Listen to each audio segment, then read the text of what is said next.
నమస్తే, welcome to I dream. నేను మీ విజిత. ప్రస్తుతం మనతో పాటు ఉన్నారు ఇస్కాన్ టెంపుల్ నుంచి ప్రణవానంద ప్రభుజీ. వారి ప్రవచనాల రూపంలో, వారి మాటల రూపంలో మనకు ఎన్నెన్నో మంచి విషయాలు ప్రతిసారి తెలియజేస్తూనే ఉంటారు. మనకున్న సందేహాలన్నింటినీ నివృత్తి చేస్తూనే ఉంటారు. అయితే నిజంగా భగవంతుడికి మనందరం కూడా భక్తులమే. నిజమైన భక్తుడు అంటే ఎవరు, ఎలాంటి లక్షణాలు కలిగి ఉంటారు, మనం ఆధ్యాత్మిక మార్గంలో నడవాలంటే అసలు మన ప్రయాణం ఏ విధంగా మొదలవ్వాలి, ఇలాంటి విషయాల గురించి ఈరోజు మాట్లాడబోతున్నాం. ఇప్పుడు ప్రభుజీతో మాట్లాడి మరిన్ని విషయాలని నివృత్తి చేసుకుందాం. నమస్కారం ప్రభుజీ. నమస్కారం అండి. హరే కృష్ణ ప్రభుజీ. హరే కృష్ణ. ప్రభుజీ, నిజంగా భక్తుడు అంటే ఎవరు ప్రభుజీ? భగవంతుడి పట్ల పరిపూర్ణమైన నమ్మకం ఉన్నవాడు భక్తుడు. సుఖాలు వచ్చినా, దుఃఖాలు వచ్చినా, అవమానాలు వచ్చినా, పొగడతలు వచ్చినా, మన జీవితంలో ఏ సిచ్యువేషన్ వచ్చినా సరే మనం భగవంతుణ్ణి ఆశ్రయించి ఆయన పట్ల నమ్మకం ఉన్నవాడు భక్తుడు. చాలాసార్లు ఏమవుతుందంటే అండి, మనకి మంచి జరుగుతున్నప్పటి వరకు వెరీ గుడ్, మనం చాలా భగవద్భక్తులం అని అంటే, కానీ ఏదన్నా చెడు జరిగిపోయింది ఏమనుకోండి, నాకెందుకు ఇలా జరిగింది, నేను ఇంత మంచివాడిని, ఆయన ఎందుకు అలా చేయలేదు, కాబట్టి ఈయన నాకొద్దు అని అంటారు చాలా మంది. మేము మీరు ఆశ్చర్యపోతారు, అసలు నాకు నా భక్తి జీవితంలో చాలా ఇన్స్పిరేషన్గా అనిపించింది. నేను ఇప్పుడు మనకి తెలుసు పాలస్తీన్ ఇంకా ఇజ్రాయెల్లో వార్ జరుగుతుంది, గాజా అనే ప్రదేశంలో. అయితే ఒక ఆవిడ, అసలు చాలా వీడియోస్ చూశాను ఒకదాని తర్వాత ఒకటి, అక్కడ ఉండే వాళ్ళు మొత్తం ఫ్యామిలీ నష్టం అయిపోయినా, పిల్లలు చనిపోయినా, ఏం చేసినా సరే వాళ్ళు ఇలా అంటున్నారనమాట, ఏ అల్లా నువ్వు మాకు ఇది చేసావు కానీ మేము మాత్రం నీకు స్తోత్రం చేస్తాం. దే ఆర్ వాళ్ళ లాంగ్వేజ్లో వాళ్ళు చెప్తున్నారనమాట, నువ్వు ఏం చేసినా సరే మా మంచికే చేస్తావని నాకు తెలుసు, కాబట్టి ఇంకా ఇంకా మేము మిమ్మల్ని పొగుడుతూనే ఉంటాము. ఆ సిచ్యువేషన్లో కూడా అసలు ఆ నమ్మకం ఎలా ఉంది అని నాకు చాలా ఇన్స్పిరేషన్గా అనిపించింది. అరే ఎంత ట్రూ డివోషన్ వాళ్ళకి ఉన్నది, ఒక నమ్మకం వాళ్ళ దేవుడి పట్ల వాళ్ళకు ఉన్నది. కానీ మనం ఎన్నిసార్లు చాలామంది చూస్తుంటాం. మొన్న నాకు ఎవరో వీడియో పంపించారు, అందులో చెప్తారు, ఒక వెంకటేశ్వర స్వామి ఫోటో ఉంటుందన్నమాట, ఒక ఆవిడ చెప్తారు, ఓయ్ నేను చెప్పింది చేస్తావా లేదా, ఇంకో దేవుడిని తీసుకొచ్చి పెట్టేయాలనా అని అంటుందన్నమాట. అయితే నేను చూసి ఆశ్చర్యపోయాను అనమాట, మనకి ఎందుకు ఇలాంటి ఫేత్, ఇలాంటి నమ్మకం ఎందుకు లేదు? ఎప్పుడైతే మనం ఎంతైతే మనకి ఇన్వెస్ట్మెంట్ చేస్తామో అంతే రిటర్న్ వస్తుంది కదండి. అలానే మన నమ్మకం, మాన అపమానాలు, ఇవి సుఖ దుఃఖాలు, ఇవన్నీ ప్రపంచంలో ఒక భాగం అండి. ఇదంతా జీవితంలో ఒక భాగం. అందుకే మన సనాతన సంస్కృతిలో ఎప్పుడు మంచే ఉంటుంది అని చెప్పారు. అందుకే ఈ ఉగాది పచ్చడి, మన నూతన సంవత్సరం ప్రారంభమైనప్పుడు షడ్రుచుపేతం కదండి, చెప్పుకున్నాం. కాబట్టి ప్రతి ఒక్కటి కొద్దిగా అది కావాలి, కొద్దిగా ఇది కావాలి. కానీ మనం ఏం చేస్తామంటే, ఎవరికైతే అచంచల విశ్వాసం ఉంటుందో భగవంతుడి పట్ల, స్వామి నువ్వేం చేసినా నా మంచే చేస్తావు అనేవాడు నిజమైన భక్తుడు. కాబట్టి ఎక్కడి నుంచైనా ఆ విశ్వాసం, ఆ శ్రద్ధ కానీ మనం నేర్చుకోగలిగితే ఇట్ ఈస్ ఎక్స్ట్రీమ్లీ వండర్ఫుల్ అనమాట. ఆ శ్రద్ధ, స్వామి నువ్వు ఏం చేసినా సరే నేను నిన్నే కొలుస్తా, అటువంటి శ్రద్ధ మన దగ్గర ఉండిందండి, మన దగ్గర ఉండింది. మన పూర్వీకులు, రాజులు, మహారాజులు, అసలు మన సంస్కృతి, సిక్కులు ఎవరైతే మనకి వాళ్ళ జీవితాన్ని త్యాగం చేసేసారు వాళ్ళ ధర్మాన్ని కాపాడుకోవడానికి. మనం చూస్తాం. అసలు ఇప్పుడు ఏంటంటే అండి, నాకు అన్నిటికంటే బాధాకరమైన విషయం ఏంటంటే, ఈ ప్రజెంట్ డే యూత్ ఉన్నారు కదా, వాళ్ళకి మన దేశ సంస్కృతి గురించి తెలియదు, మన దేశ హిస్టరీ గురించి తెలియదు, మన కల్చర్ గురించి తెలియదు, మన ఆధ్యాత్మికత గురించి తెలియదు. తెలుసుకోవాలి అనే ప్రయత్నం కూడా చేయట్లేదు. ఎవరు అసలు దేశాన్ని కాపాడాలనుకుంటుంది? అసలు మన పూర్వీకులు మనకి ఎలాంటి సంపత్తిని ఇచ్చారు? ఏవో టీవీలలో వచ్చే చెత్త ప్రోగ్రాములు చూడటము, టైం వేస్ట్ చేసేయటము. ఇప్పుడు మాకు చెప్తున్నారు, ఎవరో బిగ్ బాస్ అనేదో ప్రోగ్రామ్ వస్తుందట. జనాలందరూ అసలు ఏమొస్తుంది చెప్పండి? మన జీవితంలో ఏదైనా మార్పు కలగలచ్చా? మనకి లేదు. ఎవడో ఒకటి చోట వాడు డబ్బులు సంపాదించుకుంటూ వాడు చేసే చెత్త పనులన్నీ మనం చూస్తూ ఉంటే, మనం వింటూ ఉంటే, దాని తర్వాత చూస్తే పర్వాలేదు, ఆ వ్యక్తుల పట్ల అపరిమితమైన ప్రేమను పెంచుకొని, ఒకళ్ళు నాకు ఈ మధ్య ఎక్స్ప్లెయిన్ చేస్తున్నారనమాట, ఒక్కొక్కళ్ళకి ఆర్మీ అని తయారైపోయి వేరే వాళ్ళని దూషించటం, వేరే వాళ్ళని తిట్టడం. ఈ సమాజం ఇలా ఉంటే నీకు ఒక బిగ్ బాస్ అనే ఒక టైం వేస్టర్ని కావాలి, అది అయిపోగానే ఐపీఎల్ అనే ఒక టైం వేస్టర్, దాని తర్వాత నెట్ఫ్లిక్స్, అమెజాన్ ప్రైమ్, ఇవన్నీ ఎప్పుడు ఉన్నాయి.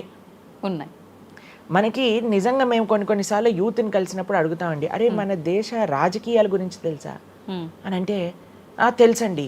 ఎవరి దగ్గర నుంచి తెలుసుకున్నావు అని అంటే ఒక యూట్యూబర్ పేరు చెప్తారు. ఆ యూట్యూబర్ ఏమో ఎక్కడో వేరే దేశంలో కూర్చొని మన సంస్కృతిని మన రాజకీయాల్ని ఎలా ఒక వేరే దిశగా నడిపించాలో నడిపిస్తుంటారు. వాడివన్నీ వింటూ వీళ్ళు ప్రభావితం అయిపోతారు అనమాట. కానీ ఏంటి అసలు మన సంస్కృతి అంటే ఏంటి, మన ధర్మం అంటే ఏంటి, అసలు కొద్దిసం భగవంతుడు చాలా దూరం అనుకోండి, కనీసంలో కనీసం మన భారతీయత అంటే ఏంటో కూడా తెలియదండి అసలు ఇలాంటి పిల్లలకి. ఈ మధ్యలో పిల్లల్ని మర్చిపోకండి. పేరెంట్స్ ఎంతమంది దృష్టి చూపిస్తున్నారు చెప్పండి? చాలా తక్కువ మంది ప్రభుజీ. ఎప్పుడు చూడు ఏ సినిమాకి వెళ్దామా, ఏ సీరియల్ చూద్దామా, ఏ రియాలిటీ షో చూద్దామా, ఏ మూవీ సిరీస్ వెబ్ సిరీస్ కొత్తగా రిలీజ్ అయిందా, ఏ ఇన్స్టాగ్రామ్లో వీడియోస్ చూద్దామా, ఇలానే ఉండిపోతే మన దేశం ఎటు వెళ్తుంది, మన రాజ్యం ఎటు వెళ్తుంది, మన సంస్కృతి ఎటు వెళ్తుంది ఒకసారి చెప్పండి. కాబట్టి భక్తి అనేది ఒక ప్రస్తుత సమాజంలో అర్థం చేసుకోవటము అనేది ఎప్పుడైతే ప్రతి ఒక్కళ్ళు తమ దగ్గర ఉండే సమయాన్ని వెచ్చిస్తారో, ఎప్పుడైతే నేను తెలుసుకోవాలి అనే ఒక ఇచ్చ మనసులో ఉంటుందో, అప్పుడు మాత్రమే తెలియపడే ఒక అద్భుతమైన జ్ఞానం అండి అది. తత్విద్ధి ప్రణిపాతేన పరిప్రశ్నేన సేవయా అని కృష్ణుడు భగవద్గీతలో చెప్పారు. ఆధ్యాత్మిక జ్ఞానం అంటే ఎలానో అలా తెలుసుకోలేమండి. దానికి సమయాన్ని వెచ్చించాలి, దానికి ఇంట్రెస్ట్ మన లోపల కలిగి సమయాన్ని తీసుకోవాలి. అరే మనకి బిగ్ బాస్ చూడటంలో ఉన్నంత ఇంట్రెస్ట్ టైం, ఐపీఎల్ మ్యాచ్లలో చూడడానికి ఇంట్రెస్ట్ టైం, వెబ్ సిరీస్లు చూడడానికి ఉన్న ఇంట్రెస్ట్ టైం, ఒక గీతా భాగవతం వినడానికి మనం టైం పెడుతున్నామా? లేదు, అసలు అట్లాంటి ఆలోచనే రావట్లేదు కదా. మరి భక్తి అంటే ఏంటి, భగవంతుడు అంటే ఏంటి, భగవంతుడు మనకి ఏం చేస్తున్నాడు, ఇవన్నిటికీ సమయం వెచ్చించాలి కదండి. కాబట్టి అందుకే మనం ఎప్పుడు చెప్పేది, ఒక భక్తుడు అనేవాడు అన్నిటికంటే అదృష్టవంతుడు ఎవరికైతే భగవంతుడి యొక్క కృప అనుభవంలోకి వస్తుందో.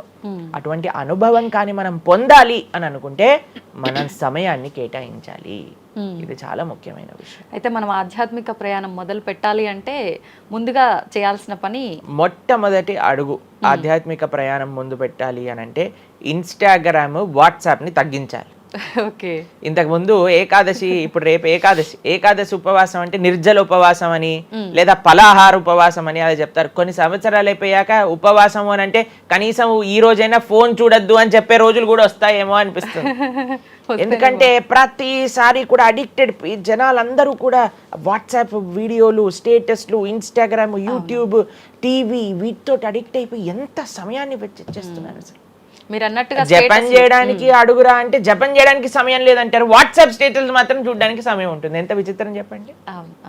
కాబట్టి మనము చాలా జాగ్రత్తగా మొట్టమొదటి అడుగు ఏంటి అని అంటే మనం చెయ్యకూడని విషయాలు పక్కన పెట్టడం.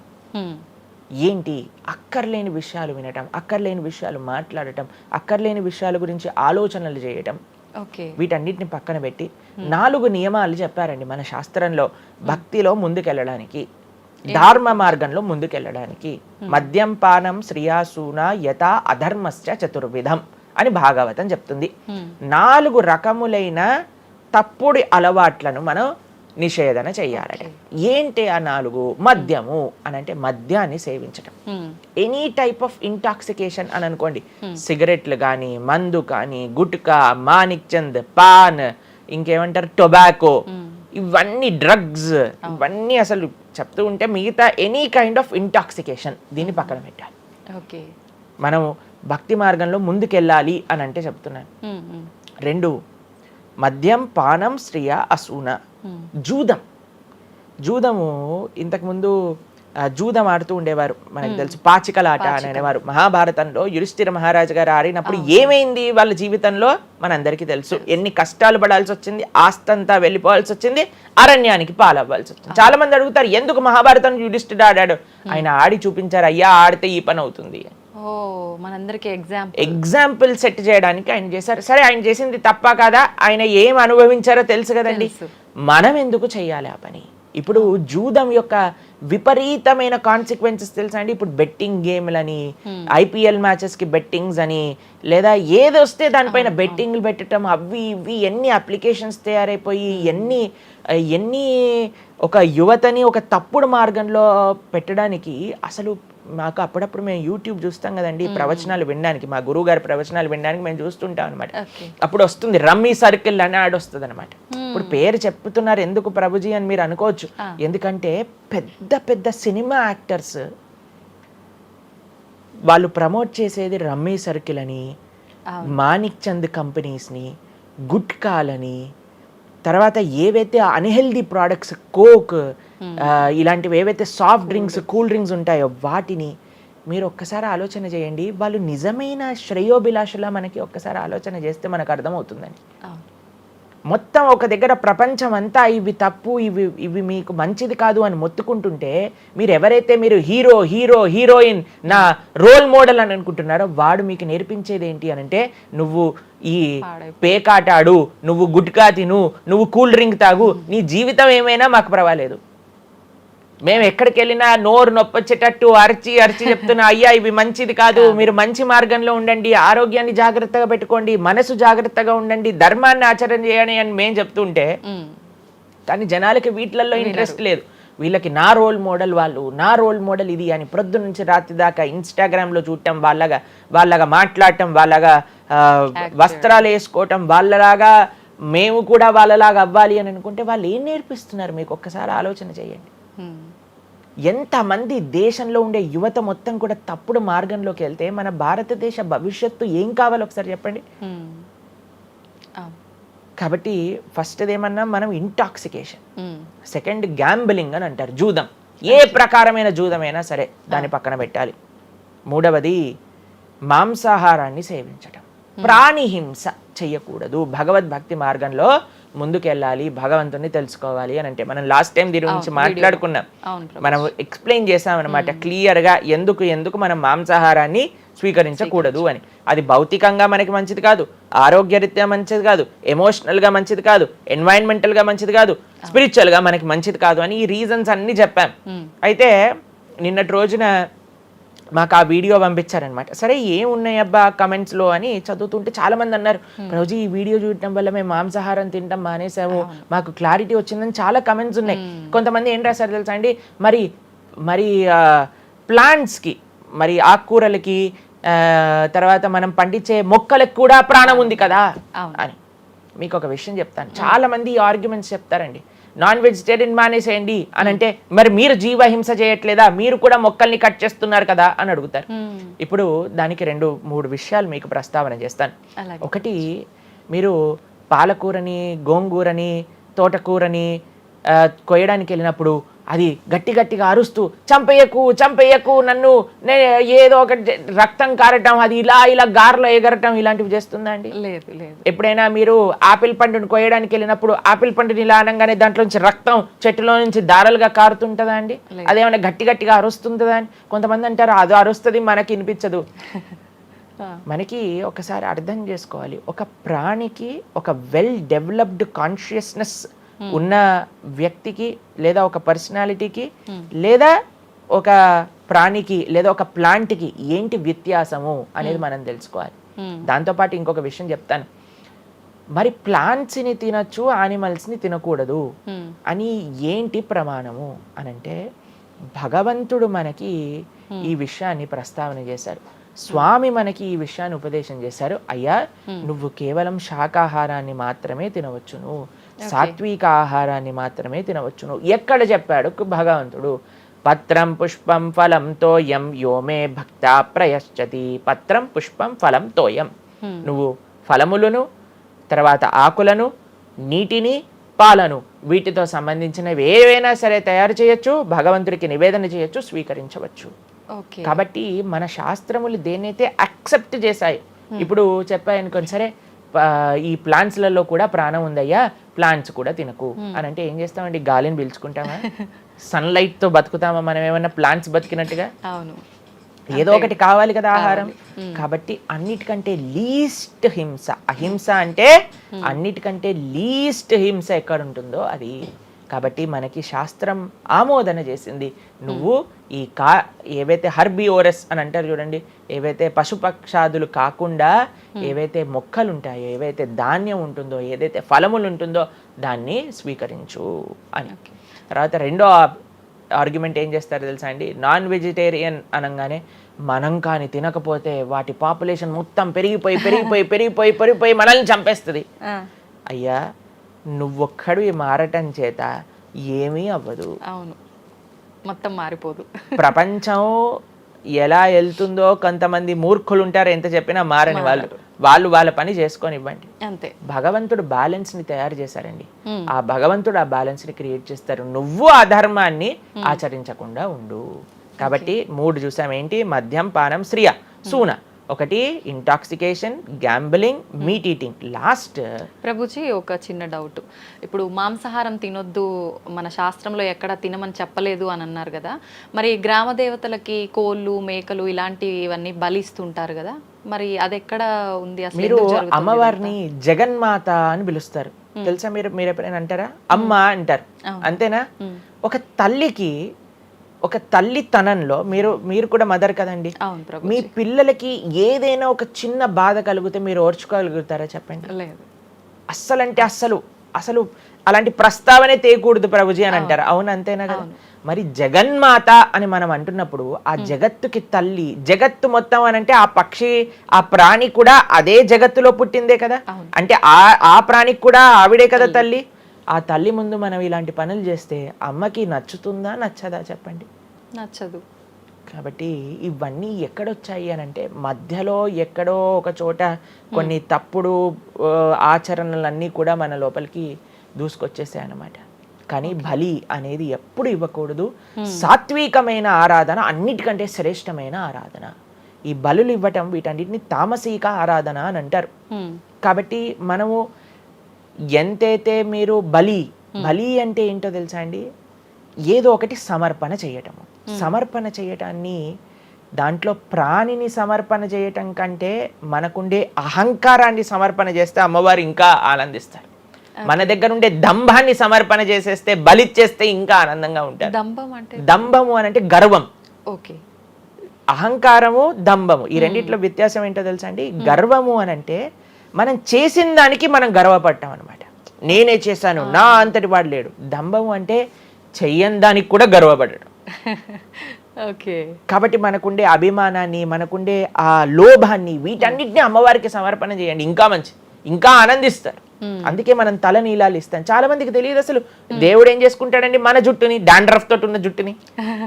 దేవుడికి ఎందుకు సమర్పణ చేయాలి మనం తల నీలాలు అని అంటే, అయ్యా నేను జుట్టు ఉంటే ఎప్పుడు కూడా ఇలా ఇలా ఇలా హెయిర్ స్టైలింగ్ చేసుకుంటూ నేనేదో చాలా హ్యాండ్సమ్ మ్యాన్, చాలా హ్యాండ్సమ్ ఉమెన్ అనుకుంటూ ఉంటారు కదా అందరు కూడా. అయ్యా నా యొక్క ఆ సెల్ఫ్ కాన్షియస్నెస్ ని సమర్పణ చేస్తున్నా నీ దగ్గర. మనం గుడికి వెళ్ళి కొబ్బరికాయ కొడతాం. కొబ్బరికాయ ఎందుకు కొడతామండి? మనం కూడా అలాంటి హార్టెడ్ వ్యక్తులం అనమాట. మనకు కూడా ఆ గర్వంతో మనం కూడా అంత పైనుండే షెల్ ఉంటుంది కదా, ఎంత హార్డ్గా ఉంటుంది. కానీ ఎప్పుడైతే అది పలగొట్టేస్తామో అప్పుడు లోపల మంచి తీయటి నీరు మనకి దొరుకుతుంది. కొబ్బరి ఎంత స్వీట్గా ఉంటుంది, అది మనకు కలుగుతుంది. మన హృదయంలో ఆ సున్నితమైన భావాలు ఉన్నాయి, కానీ మనకుండే అజ్ఞానము, మనకుండే అహంకారం, మనకుండే అవిద్య దాన్ని ఆపేస్తుంది. అందుకే భగవంతుడి ముందు, స్వామి నీ ముందు నా అహంకారాన్ని సమర్పణ చేస్తున్నా అనే భావనతో మనం కొబ్బరికాయ కొట్టాలి. అంతేగాని కొబ్బరికాయ తీసుకెళ్లి కొట్టేసి నేను ఈరోజు 108 కొబ్బరికాయలు కొట్టాను దేవుడి దగ్గర అనే అహంకారం వచ్చింది అనుకోండి, కొబ్బరికాయ కొట్టడమే వేస్ట్, ఫలితం లేదు. కాబట్టి మనందరం అర్థం చేసుకోవాలి అసలు ఏంటి భావన. బలి అని అంటే ప్రాణి బలి కాదయ్యా, నీ దగ్గర ఉండే చెడు గుణాలను బలి. కాబట్టి ఈ 3 విషయాలు అయిపోయి 4వ విషయం ఏదైతే మనం చేయకూడదో ఇలిసిట్ సెక్స్ అని అంటారు, వ్యభిచారము అని అంటే పురుషులు స్త్రీలు పురుషులు. నిన్నే ఒకళ్ళు చెప్తున్నారు, ఒక టీవీలో ఒక న్యూస్ వచ్చిందట, one of the most famous యాక్టరో లేదా ఇంకెవరో వాళ్ళ హస్బెండ్ని వేరే స్త్రీలతో పాటు పట్టుకున్నారు అని మాకు ఒక న్యూస్ నిన్న ఒకళ్ళు చెప్తున్నారు అనమాట. అంటే వాళ్ళు ఏం చెప్పారంటే నాకు, ప్రభుజీ సమాజంలో ఇలాంటివి ఎన్నో కేసులు వస్తున్నాయి ప్రభుజీ, ఈ మధ్యలో న్యూస్లో ఇలాంటివి అయితే తరచుగా మనం చూస్తూ ఉన్నాము, కాబట్టి ఈ సమాజం ఎటువైపు వెళ్తుందో తెలియట్లేదు ప్రభుజీ అని అంటే మేము వాళ్ళకి చెప్పాం, సమాజాన్ని ఎందుకు ఇటువైపు నడుస్తుంది అని అంటే మనం చూపించే విషయాలు అలా ఉన్నాయి, చూపించే సినిమాలు అలా ఉన్నాయి, చూపించే సీరియల్ అలా ఉన్నాయి, చూపించే ఆదర్శమైన వ్యక్తులు అలా ఉన్నారు. మనం ఎవరైతే హీరోలు అనుకుంటున్నామో వాళ్ళు ప్రొద్దున లేస్తే విడాకులు తీసుకొని ఇంకొకరిని పెళ్లి చేసుకొని, విడాకులు తీసుకొని ఇంకొకరిని పెళ్లి చేసుకొని, ఇలాంటివి చూస్తుంటే మనం కూడా అది నార్మలైజ్ అయిపోయింది మన భారతీయ సంస్కృతిలో. కానీ ఎక్కడైతే ధర్మం ఉంటుందో, రాముడు ఆదర్శంగా ఉన్న వ్యక్తి ఎప్పుడూ అలాంటి తప్పు చేయలేదండి. ఎందుకంటే రాముడు ఏకపత్ని వ్రతుడు. ఎంత కమిట్మెంట్ ఉండాలి భార్య పట్ల, భర్తకు కూడా అలానే అండి. ఇప్పుడు ఒకళ్ళు తప్పు అంటే, ఇప్పుడు చాలా మంది అనుకుంటారు ఇది ఎత్తి పురుషులకే వర్తించింది అని. పురుషులకు ఎంతైతే వర్తిస్తుందో అంతే స్త్రీలకు కూడా వర్తిస్తుంది, స్త్రీలకు ఎంతైతే వర్తిస్తుందో అంతే పురుషులకు కూడా వర్తిస్తుంది. కాబట్టి ఈ 4 చాలా జాగ్రత్తగా ఉండాలి. పరస్త్రీ సంఘము, పరపురుష సంఘం, వీటి నుంచి చాలా జాగ్రత్తగా ఉండాలి. ఈ 4 కానీ మనం ఆచరించగలిగితే మన జీవితంలో, చెయ్యకూడనివి 4, చెయ్యాల్సినవి 4. ఇప్పుడు మనం చెయ్యకూడనివి 4 గురించి విన్నాం కదా. చెయ్యాల్సిన 4 ఏంటో ఒక నిమిషంలో చెప్పేస్తా. మంచి భక్తుల యొక్క సాంగత్యం, మంచి పుస్తకాలు చదవటం, భగవన్నామాన్ని జపం చేయటం, మంచి ఆహారాన్ని స్వీకరించటం. ఈ 4 చేస్తే మనం డైరెక్ట్గా భగవంతుడి యొక్క శ్రీచరణాల దగ్గర ఉంటాం అనమాట. ఓకే, ఇవన్నీ జరగాలి అని అంటే మనం ఆధ్యాత్మికం వైపు మన మనసును మళ్ళించాలి. మనకి ఆధ్యాత్మికము అవసరము అని మనం తెలుసుకోవాలి. ఎప్పుడైతే తెలుసుకుంటామో మనం సమయాన్ని ఇవ్వగలుగుతాం. ఓకే ప్రభుజీ, జపం అని అంటుంటారు. నిజంగా జపం అంటే ఏంటి ప్రభుజీ? ఏ విధంగా జపం చేయాల్సి ఉంటుంది? జపము మనకి కలియుగంలో తరించడానికి మార్గం. కృతేయ ధ్యాయతో విష్ణుం త్రేతాయాం యజతోమకై ద్వాపరే పరిచర్యాయాం కలో తత్ హరికీర్తనం అని చెప్పారు. భగవంతుడి యొక్క నామ జపం అత్యంత శ్రేష్టమైనది. కృష్ణుడు భగవద్గీతలో ఏం చెప్తారో తెలుసా అండి? అన్నిటికంటే గొప్ప యజ్ఞం, యజ్ఞములలో నేను ఒక యజ్ఞాన్ని అని చెప్తారు. ఏ యజ్ఞం తెలుసా? యజ్ఞానాం జప యజ్ఞోస్మి అని భగవంతుడు చెప్తారు. అన్నిటికంటే గొప్ప యజ్ఞం జపం చేయడం అనమాట. ప్రతిరోజు జపం చేయాలి. మనందరం మేము ప్రతిరోజు 2 గంటల పాటు జపం చేస్తాం ప్రొద్దున పూట. ఏంటి జపం చేయాలి? భగవన్నామాన్ని జపం చేయాలి. భగవన్నామము అత్యంత సులభంగా మనల్ని భగవంతుడి యొక్క కృపని తెచ్చిపెడుతుంది, భగవంతుడి యొక్క రియలైజేషన్ మనకిస్తుంది అనమాట. అందుకే హరిర్నామ హరిర్నామ హరిర్నామేవ కేవలం కలోర్ నాస్తేవ గతిరన్యద అని చెప్పారు. అన్నిటికంటే శ్రేష్టమైనది ఎటువంటి రూల్స్ అండ్ రెగ్యులేషన్స్. ఇప్పుడు కొంతమంది అనుకుంటారు జపం అంటే చాలా రూల్స్ ఉండాలి, అది చేయాలి ఇది చేయాలి అని. ఏం లేదు, చక్కగా శుచిగా ఉండండి, శుభ్రంగా ఉండండి, భగవంతుడి ముందు దీపం పెట్టండి, కూర్చోండి, ఒక జపమాల పట్టుకోండి. హరే కృష్ణ కృష్ణ కృష్ణ హరే హరే, హరే రామ రామ రామ హరే హరే. సింపుల్ మంత్రం, ఎవరైనా చేయొచ్చు, ఎటువంటి కాంప్లికేషన్స్ లేదు. ఏ స్థితిలో ఏ అవస్థలో ఉన్న వాళ్ళైనా సరే చక్కగా జపం చేయొచ్చు. ఎటువంటి నియమాలు లేదు. ఎప్పుడైనా సరే చక్కగా భగవన్ నామానికి నియమం లేదు, మంత్రాలకి నియమాలు ఉన్నాయి, కానీ ఇది భగవన్ నామం. ఇటువంటి నామాన్ని కానీ మనం హరినామం అని అంటారు దీన్ని. ఈ హరినామాన్ని కానీ చక్కగా జపం చేయగలిగితే మనకి బ్రహ్మాండమైన ఫలితాలు, ఆ భగవంతుడి యొక్క కృప మనం ఎక్స్పీరియన్స్ చేయగలుగుతాం మన జీవితంలో. ఇప్పుడు మీరు చూడండి, నోట్లు ఎప్పుడైనా మనం లెక్క పెట్టామనుకోండి, ఎలా లెక్క పెడతారు తెలుసా? ఇలా 1 2 3 4 5 6 7 8 9 10 అని లెక్క పెడతారు, అంతేనా? ఏదైతే నోట్లు లెక్క పెట్టేటప్పుడు ఎప్పుడు మనం బయటికి లెక్క పెడతాం, ఎందుకంటే ఇది ఎప్పుడు బయటికి వెళ్ళేదే. కానీ జపం చేసినప్పుడు ఎలా లెక్క పెడతారో తెలుసా అండి? మీరు జపం చేస్తుంటే హరే కృష్ణ కృష్ణ కృష్ణ హరే హరే, హరే రామ రామ రామ హరే హరే అని లోపలికి అంటాం మాలని. నోటిని బయటికి అంటాం, జపాన్ని లోపలికి అంటాం లెక్క పెట్టేటప్పుడు. ఎందుకంటే ఇది ఎప్పుడు మనతో పాటు వచ్చేది ధనం, ఇది వెళ్ళిపోయే ధనం. కాబట్టి శాశ్వతంగా మన లోపలతో వచ్చే ధనం, జన్మాంతరాలకు కూడా మనల్ని ఉద్ధరింపజేసే ధనం ఏదన్నా ఉంటే అది భగవన్నామ జపం. నిజంగా ఎంత మంచి మాట ప్రభుజీ. అసలు ఈ లాజిక్ అర్థమే కాలేదు ఎప్పుడు మాకు. మీరు చెప్పేదాకా ఇంత లాజిక్ ఉంది అని అనిపించలే. చాలా మంచిగా చెప్పాము. ప్రతి ఒక్కళ్ళు చిన్న పిల్లల నుంచి, మా దాంట్లో మా గ్రూప్ లో మీరు చూస్తే చిన్న పిల్లల నుంచి వృద్ధుల వరకు అందరు జపం చేస్తారు. అంతెందుకండి, మీరు చూస్తారు హరే కృష్ణ భక్తులు దేశ విదేశాల నుంచి ఉన్న వాళ్ళందరూ జపమాల పట్టుకొని జపం చేసే వాళ్ళని మనం చూడట్లేదు. కాబట్టి మనకి ఎందుకు జపం రాదు? టైం వస్తుంది, టైం ఉంది. ఎక్కడెక్కడ టైం వేస్ట్ చేస్తున్నామో తెలుసుకుంటే ఎక్కడ దాన్ని యూటిలైజ్ చేయాలో తెలుస్తుంది. సమయంతో పనుందా ప్రభుజీ? ఏ సమయంలో అయినా ఏ సమయంలో అయినా చేసుకోవచ్చు, కానీ ప్రొద్దున పూట చేస్తే అత్యంత శ్రేష్టమైన. ప్రొద్దున పూట మనం త్వరగా లేసి, త్వరగా స్నానం చేసి, త్వరగా జపం చేసుకోగలిగితే ఆ రోజంతా బ్రహ్మాండంగా ఉంటుంది. ధ్యానం కూడా చేస్తుంటారు చాలా మంది. జపానికి ధ్యానానికి వ్యత్యాసం ఏంటి? మనము భగవన్నామ మంత్రాన్ని, నామాన్ని జపం చేస్తూ భగవంతుడి గురించి ధ్యానం చేయాలి. ఓకే. ఇప్పుడు జస్ట్ ధ్యానం, చాలా మంది మాకు ఈ కంప్లైంట్ చేస్తుంది, ఇప్పుడు ఈ ధ్యానం చేస్తే మనసు నిలకడగా ఉండట్లేదు, మనసు ఎక్కడికి వెళ్ళిపోతుంది, అక్కర్లేని ఆలోచనలు వస్తున్నాయి. ఇప్పుడు చూడండి, పిల్లవాడు అటు ఇటు ఇటు అటు కదులుతున్నాడు అనుకోండి, ఇంట్లో ఏయ్ అనగానే అయిపోతారు. అలా మన మనసు కూడా అటు ఇటు ఇటు అటు కదులుతూ ఉంటుంది. కానీ ఎప్పుడైతే మనం మంత్రంతో ధ్యానం చేస్తామో అప్పుడు మనసు ఇలా వెళ్ళిపోయింది అనుకోండి పక్కకి, హరే కృష్ణ అనగానే ఆ మనసు వచ్చేస్తుంది, వామ్మో వీడు కాన్షియస్గా ఉండండి నేను అటు ఇటు వెళ్తుంటే. కాబట్టి మనసు కూడా మనం ఆ నామం పట్ల మనం ధ్యానం చేయొచ్చు. ఎప్పుడైతే మనం నామాన్ని మంచిగా జపం చేస్తామో ఆ నామంలోంచే భగవంతుడి యొక్క రూపం, గుణం, లీల అవన్నీ కూడా ప్రకాశితం అవుతాయి. కానీ ఫస్ట్ మనం ధ్యానం నామం పైన పెట్టాలి. మన ఉచ్చారణ కరెక్ట్గా ఉందా, మనం చక్కగా ఆ నామాన్ని వింటున్నామా, దీనిపైన ధ్యాస ఉండాలన్నమాట. నిజంగా చాలా మంది ధ్యానం చేసేటప్పుడు ఆ ఏకాగ్రత అనేది రావట్లేదు, ఎన్నిసార్లు ప్రయత్నించినా అంటుంటారు కదా ప్రభుజీ, ఏం చేయాలంటారు ఆ ఏకాగ్రత రావాలంటే? ప్రాక్టీస్ చేయాలి. అభ్యాసేనతు కౌంతేయ, అభ్యాసం చేయాలి. ఇదేదో చాలా మంది ఏం చేస్తారు తెలుసా అండి, ప్రభుజీ నేను 3 రోజుల నుంచి జపం చేస్తున్నా కానీ నాకు ఆ రుచి కలగట్లేదు. అయ్యా 300 కోట్ల జన్మలు తీసుకున్నాం మనము, ఆ జన్మాంతరాల్లో ఉండే వాసనలు ఉన్నాయి కదా, కొద్దిగైనా మనం సమయం ఇవ్వాలి భగవంతుడి యొక్క నామం. ఇప్పుడు మురికి పట్టిన ఒక క్లాత్ ఉందనుకోండి, ఇంకులో ముంచేసిన క్లాత్ ఉందనుకోండి, దాన్ని ఇచ్చాను అనుకోండి, ఇప్పుడు ఒక్క ఉతుకుల్లో పోతుందా ఇంకంతా? ఒక ఉతుకు తర్వాత ఇంకో ఉతుకు తర్వాత ఇంకో కొద్దిగా వెళ్తూ ఉంటుంది. కొన్నిసార్లు మనకి ఫస్ట్ 3-4 వాషెస్లో తెలియదు అసలు పోయిందా లేదా. పోతుంది కానీ మనకంత ఎవిడెంట్గా కనిపించదు. కానీ 10, 15, 20, 30 సార్లు అయ్యాక తెలుస్తుంది. 100 సార్లు అయ్యాక మళ్ళీ మనకి తెల్లగా ఆ క్లాత్ బయటికి వచ్చేస్తుంది. అలానే మనం కూడా ప్రయత్నం చేస్తూ ఉండాలి. ఇన్ని జన్మలు మనం మాయకి ఇచ్చేసి ఒక జన్మలో 3 రోజులు మనం భగవన్నామాన్ని జపం చేసి ఇప్పుడు నాకేం కలగలేదు అని అంటే ఎలా చెప్పండి? ఆ నిష్ఠ, సిన్సియారిటీ ఇవ్వాలి టైం మనకి. ఎలాగైతే మీరు టైం దీనికి ఇచ్చారో అలానే టైం భగవంతుడు కూడా ఇవ్వాలి. తప్పకుండా ఆ ప్రాసెస్లో తప్పులేదు. మన సిన్సియారిటీ ఎంత సిన్సియర్గా మనం చేస్తే అంత తొందరగా మనకు కృప అనేది లభిస్తుంది.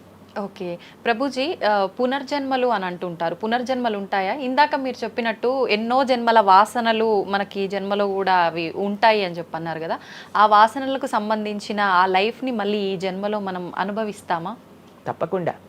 మీరు అంతెందుకండి, మీరే ఎన్నోసార్లు మీ జీవితంలో కొంతమందిని కలిసి ఉంటారు, వాళ్ళు చెప్తారు ఇది ఈ జన్మలోంచి కాదు, పక్కా వీడి పోయిన జన్మలోదే ఈ లక్షణం. ఎందుకంటే చాలా మంది అంటారు మా ఇంట్లో ఎవరండి ఇలా ఉండరండి కానీ వీడికొక్కటే ఈ గుణం వచ్చింది అని అంటూ ఉంటారు. మనం చాలాసార్లు చూస్తాం చిన్న పిల్లలకి వాళ్ళకి మనకు నేర్పించకుండానే ఒక టాలెంట్ వచ్చేస్తుంది. వాళ్ళు ఆ విధంగా నేను మొన్న బృందావనం వెళ్ళినప్పుడు మేము చూసాం, అక్కడ చిన్న పిల్లవాడండి, నాకు తెలిసి 3-4 సంవత్సరాలు ఉంటాయి, 250 కంటే ఎక్కువ ట్యూన్లలో హరే కృష్ణ మంత్రాన్ని పాడుతున్నాడు ఆయన. వాళ్ళ పేరెంట్స్ని అడిగాం, అయ్యా ఎలా నచ్చింది? ప్రభుజీ మేమేం తెలియదు ప్రభుజీ, చిన్నప్పటి నుంచి హార్మోనియం దగ్గరికి వెళ్ళి టిక్ టిక్ టిక్ టిక్ అనేవాడు, వాడే పాడుతున్నాడు, వాడికి మొత్తం హార్మోనియం ఎవ్వరు నేర్పించలేదు, వాడే పాడుతున్నాడు అని. అలా ఎన్నో. మీరు డాక్టర్ ఐన్ స్టీవెన్సన్, మీరందరూ ఇంటర్నెట్ ఉంది కదా, మీ అందరికి ఫోన్లు ఉన్నాయి కదా, డాక్టర్ ఐన్ స్టీవెన్సన్ అని నొక్కండి. 2500 కంటే ఎక్కువ కేసుల పైన ఆయన రీసెర్చ్ చేశారు. రీఇన్కార్నేషన్, పునర్జన్మ కలిగిన కేసెస్లో అనమాట. కాబట్టి మీరు జస్ట్ రీఇన్కార్నేషన్ కేసెస్ అని మీరు యూట్యూబ్లో టైప్ చేస్తే ఎన్నో వస్తాయి మీకు. కాబట్టి పునర్జన్మ ఉన్నది. పునర్జన్మ సిద్ధాంతాన్ని ప్రస్తావన చేసి వాటిని నమ్మకం ఉన్న వాళ్ళే సనాతన ధర్మానికి సంబంధించిన వాళ్ళు అనమాట. కాబట్టి ఏది కూడా మనకి స్పాంటేనియస్గా రాదు, అంతా కూడా కర్మ, what ever we do that comes around అనమాట. కాబట్టి ఈ పునర్జన్మ సిద్ధాంతం అనేది తప్పకుండా ఉన్నది. పునర్జన్మ ఉంటుంది, జన్మాంతరాల వాసనలు అనేవి ఉంటాయి. ఎప్పుడైతే మనం ఆధ్యాత్మిక సాధన, ఎప్పుడైతే మనం భగవద్భక్తి చేస్తామో ఆ వాసనలన్నీ కూడా తొలగిపోతాయి. మనం చక్కగా మంచి ధార్మికమైన వ్యక్తిలా మనం మళ్ళీ మారచ్చు అనమాట. ప్రభుజీ, పునర్జన్మ ఉంటుంది అని అనుకున్నాం మనం. అయితే పునర్జన్మ అంటే అంతకుముందు జన్మకు సంబంధించిన పాపం పుణ్యం ప్రతి ఒక్క దాని ప్రభావం ఈ జన్మలో ఉంటుందంటారా ప్రభుజీ? తప్పకుండా. చాలా మంది అంటారు ప్రభుజీ వాళ్ళు ఇంత పిచ్చి వాళ్ళు కానీ ఇంత ఆనందం ఎందుకు వస్తుంది అని అంటే, వాళ్ళు గత జన్మలో చేసిన పుణ్యం ఇప్పుడు వాళ్ళకి వస్తుంది, ఈ జన్మలో చేసే పాపం మళ్ళీ వస్తుంది. ఎవరు కూడా ఎస్కేప్ అవ్వలేరండి. ఇప్పుడు మీరు అనుకుంటున్నారు మనం బాధపడుతున్నాం, గత జన్మలో చేసిన పాపాన్ని ఇప్పుడు మనం అనుభవిస్తున్నాం, ఇప్పుడు మేము మంచి వాళ్ళం ప్రభుజీ, మీకు కూడా వస్తుంది ఆ ఛాన్స్. కాబట్టి ఈ కర్మ సిస్టమ్ ఏదైతే భగవంతుడు ఇది చేశారో దాని నుంచి ఎవ్వరు ఎస్కేప్ కాలేరు. ఆయన సిస్టమ్ చాలా పక్క.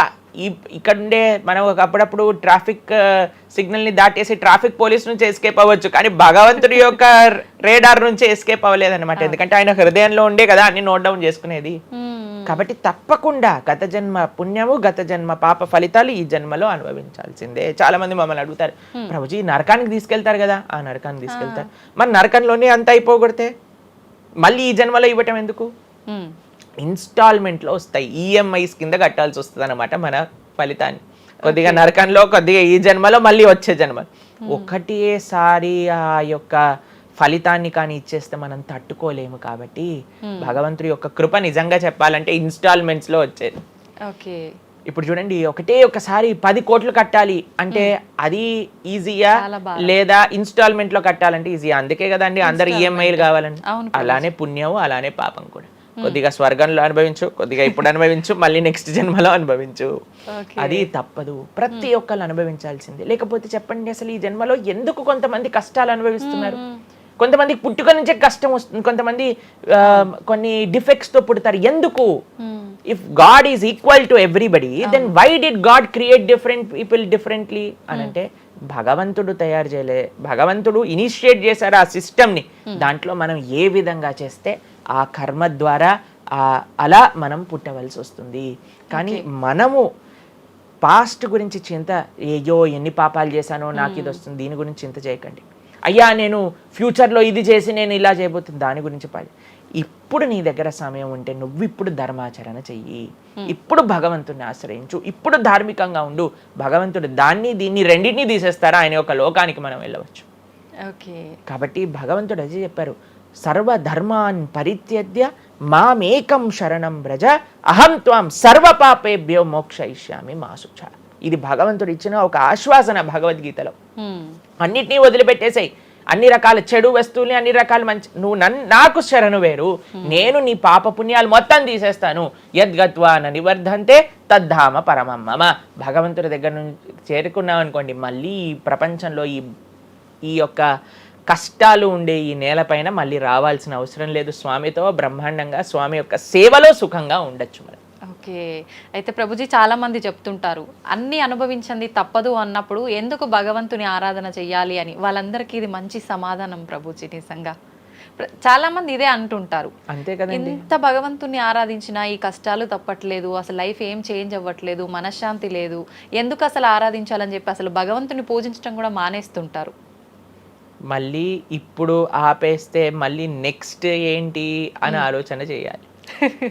కాబట్టి ఇప్పుడుండే వాటితో మనము ఇది చేసామనుకోండి, ఇంత ధర్మాచరణ కూడా ఆపేశారనుకోండి, ఇంకా ఆ పుణ్య పాప ఖాతాలు అలానే పెరిగిపోతూ ఉంటాయి. కానీ చివరికి వచ్చేది ఈ ప్రపంచంలోకే కదా. కాబట్టి మనకి చెడు చేయటం పనికిరాదు, కేవలం మంచి చేయటం కూడా పనికిరాదు. భగవద్భక్తి అన్నిటికంటే టాప్ మోస్ట్. కాబట్టి మనం ధార్మికంగా ఎంత భగవద్భక్తితో ఉంటే అది మనకి అంత మంచిది. ఓకే ప్రభుజీ, కర్మ సిద్ధాంతం అన్నారు కదా, అసలు కర్మ సిద్ధాంతం అంటే ఏంటి ప్రభుజీ? ఏం చెప్తోంది అసలు? మనం చెయ్యంది మనకి రాదు, మనం చేసింది తప్పకుండా మనకు వస్తుంది. ఇదే కర్మ సిద్ధాంతం. Every action has equal and opposite reaction. Okay okay, ఇలా అయితే ఈ లా ఉందో అదే కర్మ సిద్ధాంతం. అంటే నువ్వు చేసింది ఏదైనా సరే ఆ యొక్క ఫలితం నుంచి తప్పించుకోలేవు.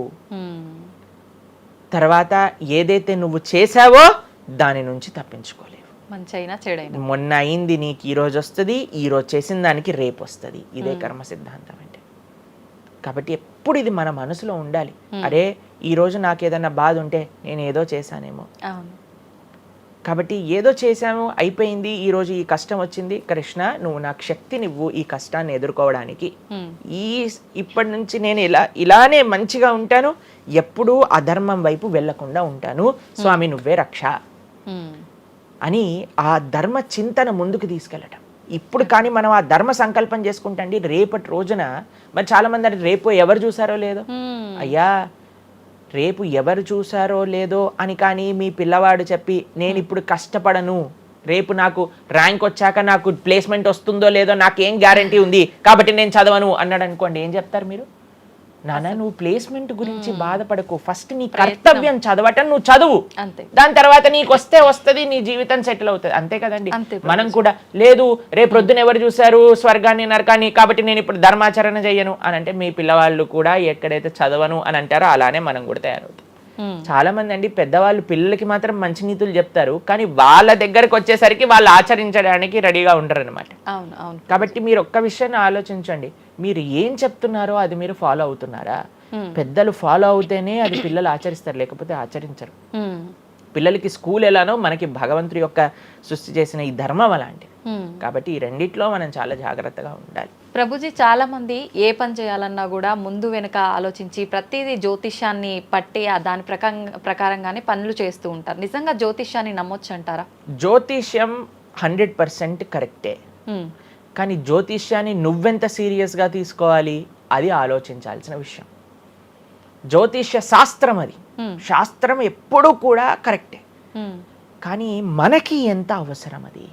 ప్రతిరోజు ప్రొద్దున లేవంగానే రాశి ఫలాలు ఏమైపోయాయి అని కొంతమంది చదువుతూ ఉంటారు. ప్రతి చిన్న విషయానికి ఈ రోజు ఏమైంది, ఈ రోజు ఎలా ఉంది, ఆ రోజు ఎలా ఉంది, సండే పేపర్లో వచ్చింది, ఇంకా ఈ వారం ఎలా ఉండబోతుంది, ఇవన్నీ నీకు అవసరం లేదయ్యా. నువ్వు ధర్మాచరణ చెయ్యి, భగవంతుడి పట్ల నమ్మకం పెట్టుకో, ఆయన చూసుకుంటాడు. భక్తులు ఎవరు కూడా అలాంటి విషయాలని సీరియస్గా తీసుకోరండి. ఎందుకంటే బృందావనంలో ఒక భక్తులు ఉన్నారనమాట. ఆయన అంటారు, మొత్తం అన్ని గ్రహాలు నీకు అనుకూలంగా ఉండి నువ్వు కృష్ణ భక్తుడివి కానీ అవ్వకపోతే అన్ని గ్రహాలు అనుకూలంగా ఉండి నీకేం లాభం. తర్వాత అంటాడు, అన్ని గ్రహాలు ప్రతికూలంగా ఉండి కానీ నువ్వు కృష్ణ భక్తుడు అయితే ఏవి నిన్ను ఏం చేయలేవు. ఎందుకంటే భగవంతుడు అలాంటి రక్షణ ఇస్తాడనమాట. మనకి భగవంతుడి దగ్గర ఆ శక్తి ఉన్నది. కాబట్టి మనము దేన్ని ఎంత సీరియస్గా తీసుకోవాలి? మనకి కావాల్సినది ఆధ్యాత్మికత, భక్తి. భగవంతుడి గురించి విన్నామా, భాగవత రామాయణాదులు శ్రవణం చేశామా, స్వామికి ఆరాధన చేసుకున్నామా, ఆలయానికి వెళ్ళామా, గోసేవ చేశామా, ధార్మికంగా ఉన్నామా, ఎవరికి ఏం చెడు చేయలేదా, మంచి అందరి గురించి కూడా మంచి ఆలోచిస్తున్నామా, ఒకళ్ళతో మంచిగా మాట్లాడుతున్నామా, ఎవరికి చెడు చేయట్లేదా, ఇంతవరకు నీ ఆలోచన ఉంటే సరిపోతుందండి. ఈ ధర్మచింతన మనకు కావాలి, అంతేకాని ఏమవుతుంది, నా రాసి ఏంటి, ఇదేంటి. ఇప్పుడు అంత పిచ్చి జనాలకి ఎలా పెరిగిపోయిందంటే, ఒకళ్ళు అంటారు ఈ ఉంగరం పెట్టుకోమంటారు, ఒకళ్ళు అంటారు ఇలా నీ పేరు రాయి అంటారు, ఒకళ్ళు అంటారు నీ పేరులో ఏ ఏ ఏ ఏ ఎక్స్ట్రా రాయమంటారు. ఇవన్నీ ఏంటి మారిపోయాయి? ఇవన్నీ మార్చుకొని నీ ఆచరణ కానీ మారకపోతే, నీ థింకింగ్ కానీ మారకపోతే, నీ ధర్మం పట్ల ఉండే అనిరుక్తి కానీ పెరగకపోతే ఇవన్నీ చేసి ఏం లాభం?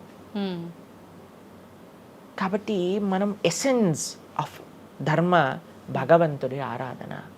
సవై పుంసాం పరో ధర్మో యతో భక్తిర్ అదోక్షజే. అటువంటి స్వామిని ఆశ్రయించటంలో మన టైం పెట్టాలి, కానీ ఇలాంటి చిన్న చిన్నవి చూసుకోవటం, వీటి కోసం మనం సమయాన్ని వేస్ట్ చేసుకోవటం మంచిది కాదు. జ్యోతిష్యం కరెక్టా? 100% కరెక్ట్. నీకెంత కావాలి అది నువ్వు ఆలోచన చేసుకో. పెళ్లి చేసుకోవాలి, గృహ ప్రవేశం చేసుకోవాలి, ఏదైనా పెద్ద పెద్ద ఉంటే అప్పుడు మీరు చూడాలి ముహూర్తం, వివాహం చేసుకోవటం కానీ లేదా ఏమంటాం మన గృహ ప్రవేశాది పెద్ద పెద్ద కార్యములకి చూసుకోవాలి. ప్రతిరోజు, ప్రతి క్షణం, ప్రతి వారం, ప్రతి నెల. చాలా మందికి పొద్దున్నే చూడండి అసలు రోజు గడవదు. ఇలాంటి పిచ్చి పనులు ఆపాలి. ఫస్ట్ ప్రొద్దున పూట లేచి భగవంతుడి దగ్గరికి వెళ్ళి భగవంతుడికి నమస్కారం చేసి జపం చేసుకొని ధ్యానం చేసుకొని ఆలయానికి వెళ్ళి దర్శనం చేసుకొని భగవత్ చింతనలో ఉండండి. రోజులో ఏ కష్టం వస్తుందో దాన్ని ఎలా ఎదుర్కోగలో ఆ శక్తిని వస్తుంది. అంతేగాని ఏమున్నాయి రాశి ఫలాలు చదవటం వల్ల ఏం అవ్వదండి. కాబట్టి సొల్యూషన్ పైన కాన్సన్ట్రేట్ చేయండి, ప్రాబ్లం కోసం విశ్లేషణ చేయకూడదు. ఓకే ప్రభుజీ, చాలామంది ఇంట్లో నెగిటివ్ ఎనర్జీస్ ఉన్నాయి, దయ్యాలు తిరుగుతున్నాయి, లేదంటే ఎవరైనా ఒక పర్సన్కి దయ్యం పట్టింది అని చెప్పి చాలామంది ఎవరు ఇట్లా పంతుళ్ళు అట్లాంటి వాళ్ళ దగ్గరికి, మాంత్రికుల దగ్గరికి తీసుకెళ్ళడము, వాళ్ళు వదిలిస్తారని చెప్పటము, ఆ దయ్యం వీళ్ళని చాలా పీడిస్తుంది అని చెప్పడం, ఇలాంటివి చాలా వింటుంటాము సహజంగా. ఇదంతా నిజమే అంటారా ప్రభుజీ? అసలు దయ్యాలు అనేవి ఉన్నాయంటారా? ఆత్మలు, దయ్యాలు ఇవన్నీ ఉన్నాయండి, అది లేవు అని చెప్పలేము. ఉన్నాయి తప్పకుండా. ఎలా అయితే మీరు నెగిటివ్ ఎనర్జీ అంటారు కదా, నెగిటివ్ ఎనర్జీ ఎక్కడికి వస్తుందో తెలుసా అండి? నెగిటివ్ పీపుల్ దగ్గరికి వస్తుంది. ఎవరైతే ఎమోషనల్గా, ఎవరైతే స్పిరిచువల్గా, ఎవరైతే ఫిజికల్గా వర్నలబుల్గా ఉంటారో వాళ్ళ దగ్గరికి వస్తుంది. ఎవరైతే ఇంట్లో భగవద్ ఆరాధన ఉండదో, పూజ రూమ్లో ఏమీ లేకుండా చాలామంది ఇప్పుడు మాకు చాలా విచిత్రం అనిపిస్తుంది కొన్నిసార్లు మాకు ఈ ఇంటర్నెట్లో వీడియో చూసినప్పుడు వీళ్ళు చర్చ్లో ఉండే వాళ్ళందరూ దయ్యాలను వదిలిస్తూ ఉంటారనమాట. మాకు చాలా ఆశ్చర్యం ఏంటంటే వీళ్ళకే ఎందుకు దయ్యాలు పడుతున్నాయి అని. కాబట్టి ఎందుకు దయ్యాలు ఎవరైనా పర్సనాలిటీస్లోకి వెళ్తాయో తెలుసండి, ఎవరైతే క్లీన్లీనెస్ మెయింటైన్ చేయరో, ఓకే, ఎవరైతే సమయానికి స్నానం చేయటం కానీ, సమయానికి శుచిగా శుభ్రంగా ఇల్లు శుభ్రంగా ఉంచుకోవటం కానీ, దేవాలయంలో భగవంతుడి యొక్క మూర్తులకి చక్కగా ఆరాధన చేసి ధూపం దీపం నైవేద్యం తోరణం ఉత్సవాలు పండగలు యజ్ఞాది యాగాదులు ఇవన్నీ ఉన్న చోట ఎప్పటికీ నెగిటివ్ ఎనర్జీ అనేది ప్రవేశించలేదు. ఓకే. కానీ ఎక్కడైతే జనాలు డిమ్గా డల్గా ఎటువంటి వైబ్రెన్స్ లేకుండా ఎప్పుడు ఎమోషనల్ వర్నరబుల్గా బాధల్లో ఉంటూ ఆధ్యాత్మికంగా లేకుండా ఇల్లంతా గందరగోళంగా చెత్త చెదారంతో ఎప్పుడైనా సరే ఫ్రెష్ ఫుడ్ కాకుండా స్టేల్ ఫుడ్, బయట సోర్స్ తెలియని ఫుడ్ వాటిని తినటం వల్ల అలాంటి మెంటాలిటీస్, అలాంటి నెగిటివ్ ఎనర్జీ ఈజీగా ఇటువంటి నెగిటివ్ ఎన్వైరన్మెంట్లోకి వచ్చేస్తుంది అనమాట. ఓకే. కానీ ఎప్పుడైతే మనం వైబ్రెంట్గా భగవన్నామ చక్కగా బొట్టు పెట్టుకొని చక్కగా మంచిగా సాంప్రదాయంగా రెడీ అయ్యి చీర సాంప్రదాయం మన సాంప్రదాయం మన చీర అండి. భారతీయత మగవాళ్ళైతే ధోతి కుర్తా ఇంతకుముందు ఉండేది, శిఖ ఎంత చక్కగా బొట్టు పెట్టుకొని చక్కగా అలంకరణ చేసుకొని ఇంట్లోకి వెళ్ళంగానే అసలు ఆ ధూపం యొక్క సువాసన వచ్చి చక్కగా పసుపచ్చతో మన గడప నుంచి స్టార్ట్ చేస్తే పైన తోరణం కింద ముగ్గులు, అసలు ఒక సనాతన సాంప్రదాయం ఒక హిందూ యొక్క ఇంటికి వెళ్తే ఏ దయ్యం అలాంటి ఇంట్లోకి వెళ్ళగలుగుతుంది చెప్పండి? మన సినిమాలలో మీరు చూసి ఉంటారు, దయ్యాలు ఎక్కడుంటాయి? పాతబడ్డ బంగ్లాలలో ఎక్కడో క్లోజ్ చేసిన గెస్ట్ హౌస్లలో ఉంటాయి, అంతేనా? నిజం ప్రభుజీ. ఏదైనా దేవాలయంలో దయ్యం ఉండటం మీరు చూసారా ఎక్కడైనా? ఎందుకు ఉండదు? ఎందుకంటే అక్కడ భగవద్ ఆరాధన జరుగుతుంది కాబట్టి.